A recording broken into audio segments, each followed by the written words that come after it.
Sir emaski, bugun dunyo ahli ekologik vaziyatni barqarorlashtirish, atrof muhit ifloslanishini kamaytirish va iqlim o'zgarishlari oqibatlarini yumshatish kabi dolzarb muammolar bilan yuzma-yuz kelmoqda.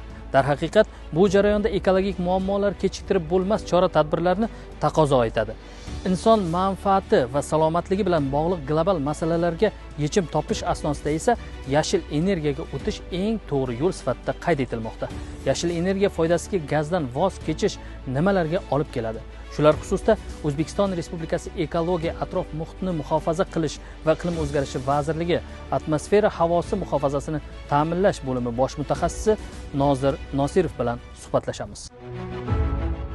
Avvalambor, yashil energiya bu o'zi nima? Shu savolga bir javob topadi. Yashil energiya bu quyosh panellari orqali, shamol turbinalari orqali va gidroelektr stansiyalar orqali olingan energiya turlarini misol qilib keltirishimiz mumkin. Ya'ni mazkur energiyalarni ishlab chiqarish jarayonida o'sha bevosita atmosfera havosiga salbiy ta'sir ko'rsatilmasligi, ularda issiqxona gazlari va boshqa bir qator o'sha zararli moddalarning tashlanmasligi hisobiga bu hududning ekologik o'sha holatiga bevosita ijobiy ta'sir ko'rsatadi.